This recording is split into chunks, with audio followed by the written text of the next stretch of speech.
اور نہ صرف یہ قوم ناپ تول کے اندر کمی کیا کرتے بلکہ زیادہ تر یہ لوگ چیزوں کو ہی بدل دیا کرتے۔ دوستوں، اسی طرح یہ قوم طرح طرح کی نافرمانیوں کے اندر مبتلا تھی اور ان کے دن رات اللہ تبارک و تعالیٰ کی نافرمانیوں کے اندر گزر رہے تھے۔ اللہ تبارک و تعالیٰ نے اس قوم کی ہدایت کے لیے اپنے پیارے نبی حضرت شعیب علیہ السلام کو اس قوم کی طرف نبی بنا کر بھیجا۔ حضرت شعیب علیہ السلام کا تعلق بھی اہل مدین ہی سے تھا۔ حضرت شعیب علیہ السلام اللہ تبارک و تعالیٰ کے وہ برگزیدہ نبی ہیں کہ جن کا ذکر اللہ تبارک و تعالیٰ نے قرآن پاک میں 11 مقامات پر فرمایا ہے۔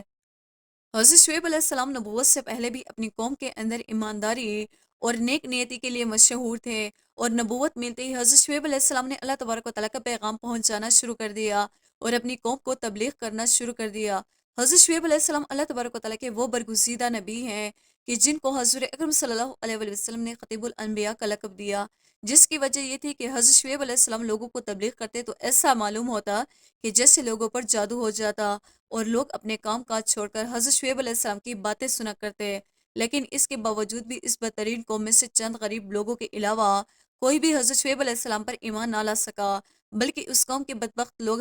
حضرت شعیب علیہ السلام کو جادوگر کہہ کر ان کو جھٹلانے لگے۔ جیسے کہ اللہ تبارک و تعالیٰ قرآن پاک میں ارشاد فرماتا ہے کہ اہل مدین کی طرف ان کی قوم میں سے حضرت شعیب علیہ السلام کو بھیجا۔ انہوں نے کہا کہ اے میری قوم، اللہ تبارک و تعالیٰ کی عبادت کرو، اللہ تبارک و تعالیٰ کے علاوہ کوئی معبود نہیں، اور ناپ تول میں ہرگز کمی نہ کرو۔ بے شک میں تمہیں خوشحال دیکھ رہا ہوں، اور بے شک مجھے تم پر گھیر لینے والے عذاب کا ڈر ہے۔ اسی طرح جب حضرت شعیب علیہ السلام نے اپنی قوم کو سمجھایا اور اللہ تبارک و تعالیٰ کی نافرمانیوں سے منع کیا، تو اس قوم کے بدبخت لوگ حضرت شعیب علیہ السلام سے کہنے لگے کہ کیا تمہاری نماز تمہیں یہ حکم دیتی ہے کہ ہم اپنے باپ دادا کے خداؤں کو چھوڑ دیں اور اپنے مال میں اپنی مرضی کے مطابق عمل دخل نہ کریں، کہ تم تو بہت بڑے عقل مند اور نیک چلن ہو۔ اسی طرح حضرت شعیب علیہ السلام کی قوم حضرت شعیب علیہ السلام کو برا بھلا کہنے لگی، لیکن اس کے باوجود بھی حضرت شعیب علیہ السلام نے اپنی قوم کو اللہ تبارک و تعالیٰ کا پیغام پہنچاتے رہے اور اللہ تبارک و تعالیٰ کی واحدانیت کی طرف بلاتے رہے۔ اسی طرح جب حضرت شعیب علیہ السلام کی قوم کسی بھی طرح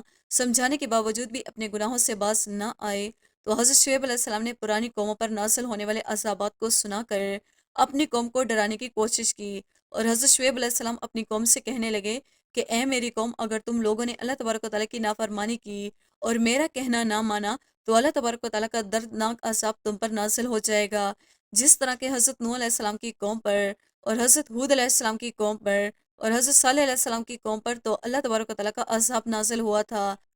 حضرت شعیب علیہ السلام اپنی قوم کو یاد دلاتے ہوئے فرمانے لگے کہ حضرت لوط علیہ السلام کی قوم کو تم سے کوئی دور نہیں۔ اسی طرح حضرت شعیب علیہ السلام کی یہ واضح نصیحت سن کر پوری قوم حضرت شعیب علیہ السلام سے تنگ آ گئی اور حضرت شعیب علیہ السلام کے خلاف ہو گئی، اور حضرت شعیب علیہ السلام کو دھمکیاں دینے لگی کہ یا تو ہمارے دین میں داخل ہو جا اور ہماری طرح بتوں کی پوجا کرو، ورنہ ہماری بستی سے نکل جاؤ۔ اور یہ بدبخت لوگ حضرت شعیب علیہ السلام سے کہنے لگے کہ اگر تیرا قبیلہ اتنا بڑا نہ ہوتا تو ہم تجھ کو دیکھتے کہ تو ہمارے دین سے کیسے ہٹا ہے، اور ہم تجھے سنسار کر دیتے اور تجھے قتل کر دیتے۔ اسی طرح جب حضرت شعیب علیہ السلام نے اپنی قوم کی یہ ہلاکت دیکھی، تو حضرت شعیب علیہ السلام سمجھ گئے کہ اس قوم میں سے ایمان کی کوئی امید نہیں، اور ان میں سے کوئی بھی ایمان نہ لائے گا، اور حضرت شعیب علیہ السلام نے ہر طرح سے اپنی قوم کو سمجھا کر دیکھ لیا۔ بلا آخر حضرت شعیب علیہ السلام نے اپنی قوم کو یہ فیصلہ سنا دیا کہ تم لوگ اپنے طریقے پر عمل کرتے رہو اور میں اپنے طریقے پر عمل کرتا ہوں۔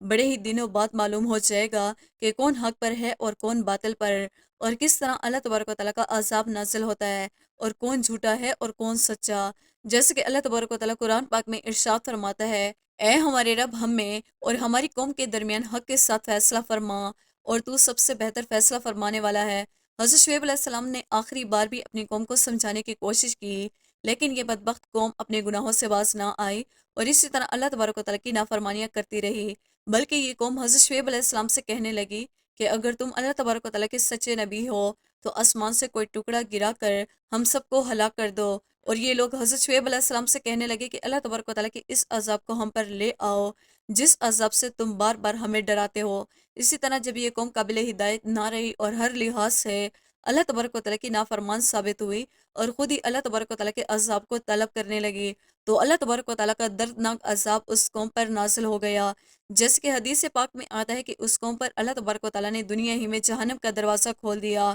جس کی وجہ سے ان کی آبادی میں شدید گرمی اور گرم لوگوں کی تپش اور حرارت کی وجہ سے بستی والوں کا دم گھٹنے لگا، تو یہ لوگ ادھر ادھر بھاگنے لگے اور اپنے گھروں میں چھپنے لگے اور اپنے سروں پر پانی ڈالنے لگے، مگر پانی اور سائے کی وجہ سے بھی اس قوم کو کوئی چین اور قرار نہ ملتا، یہاں تک کہ اس قوم کے بدبخت لوگوں کے جسم جہنم کی آگ کی گرمی کی وجہ سے سلجھنے لگے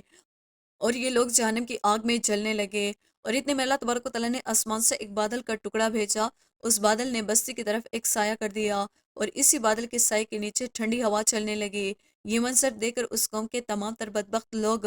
اس بادل کے سائے کے نیچے آ گئے۔ جیسے اس قوم کے بدبخت لوگ اس بادل کے سائے کے نیچے جمع ہو گئے تو اس وقت ایک زوردار چیخ سنائی گئی۔ پھر اللہ تبارک و تعالیٰ نے اس قوم پر آگ کے گولے برسائے اور ساتھ ہی اس قوم پر زلزلے کا عذاب بھی نازل کر دیا گیا۔ اسی طرح اللہ تبارک و تعالیٰ نے اس قوم پر ایک ساتھ بہت سارے دردناک عذاب نازل کیے گئے اور ان دردناک عذاب کے اندر یہ لوگ